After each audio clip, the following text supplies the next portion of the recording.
अग्निपथ योजना को लेकर के युवाओं में आक्रोश स्वाभाविक है। एक तो युवा वर्ग जो है वह कोरोना काल के वजह से जो भर्तियां रुकी हुई थी उसमें उम्र बढ़ाने की ये मांग कर रहे थे, तो उम्र बढ़ाने के बजाय सरकार ने जो सेवा काल है उसी को घटा करके 4 साल कर दिया। आप सोचिए कि आप पूर्वी उत्तर प्रदेश में आप बनारस से गाजीपुर जाइए, गाजीपुर से बलिया जाइए, बलिया से बक्सर जाइए, बक्सर से आरा जाइए, आरा से भभुआ जाइए, पटना जाइए, लखीसराय जाइए, नवादा जाइए, औरंगाबाद जाइए, सासाराम, कहीं आप चले जाइए इलाकों में आपको दौड़ते हुए मिलेंगे। और अगर आप रुक करके उनसे पूछे कि भाई सुबह सुबह क्यों दौड़ रहे हो, तो कहते हैं भर्ती के लिए या भर्ती के लिए। जब इन इलाकों में जो ग्रामीण इलाके हैं और किसानों के बच्चे जहां बड़ी संख्या में तैयारी करते हैं सेना में जाने के लिए, उस पूरे भविष्य को पट कर दिया इस अग्निपथ योजना से। पता नहीं किसका दिमाग है। हालांकि आप ये सोचिए ना, मैं इसलिए बहुत मेरे लिए बहुत आश्चर्य का विषय नहीं है, इसलिए कि ये सरकार जितने भी अपने कार्यक्रम या योजनाएं ले आई, चाहे आप जीएसटी ले लीजिए, चाहे आप कृषि कानून ले लीजिए, चाहे आप ये आपका जो नोटबंदी ले लीजिए, हर प्रोग्राम इनका फेल रहा है और बड़े पैमाने पर आम लोग परेशान हुए हैं। एक भी कार्यक्रम आप नहीं कर सकते हैं जिससे कहिए कि इतनी बड़ी उपलब्धियां हो गई इन परिवर्तनों से, इन सुधारों से, कि देश में आमूलचूल परिवर्तन आ गया। अग्निपथ भी इसी तरह का एक कार्यक्रम है। आप इसे क्या बताना चाहते हैं?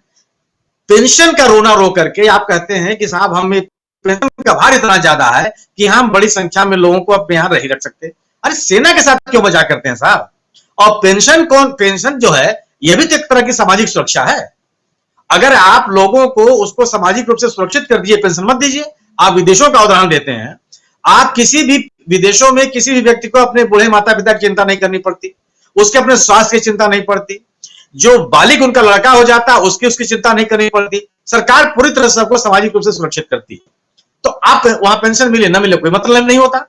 लेकिन आप इस विकासशील देश में जहां पे सब कुछ व्यक्ति को स्वयं करना है, और एक व्यक्ति जो आपके लिए 25 साल, 30 साल, 35 साल, 32 साल सेवा काल में रहा, उसका पेंशन क्यों नहीं देंगे? और अगर आप पेंशन इतनी खराब है तो आप माननीय सांसदों का पेंशन बंद कर, माननीय विधायकों का पेंशन बंद कर दीजिए। आप जिला पंचायत, ग्राम पंचायत, क्षेत्र पंचायत, इन जो त्रिस्तरीय पंचायत व्यवस्था थी, इसमें किसी को मानदेय का प्रावधान नहीं था। आपने संशोधन करके सबको मानदेय देना शुरू कर दिया। उनके मरने पर उनके आश्रितों को आपने मानदेय देना शुरू कर दिया।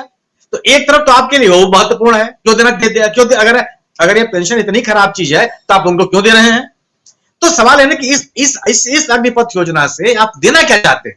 न तो आप उनको एक सुरक्षित भविष्य दे रहे हैं, न तो उनको एक स्थायी नौकरी दे रहे हैं, न ही आप उनको मान सम्मान दे रहे हैं, न ही उनको आप फौजी कहलाने का हक दे रहे हैं। और राजीव जी, ये देखिए, ये सैनिकों की भर्ती है। इन सैनिकों की भर्ती में जाता कौन है?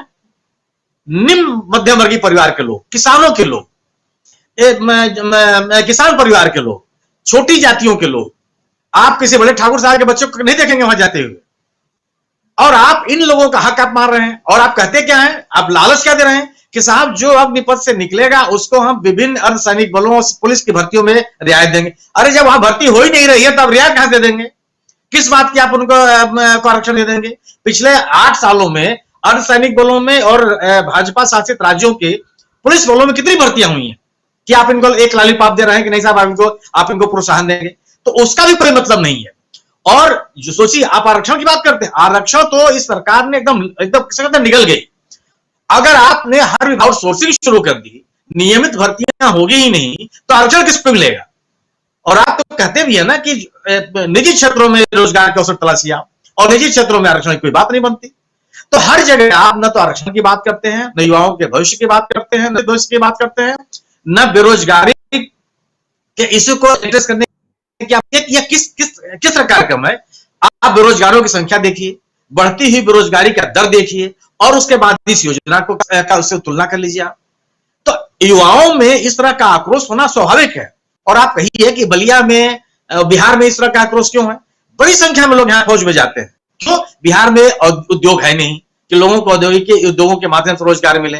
नदियां 5 महीने 6 महीने वहां के कृषि बाढ़ से डूबे से लोग परेशान रहते हैं, तो वहां का युवा जाएगा कहां?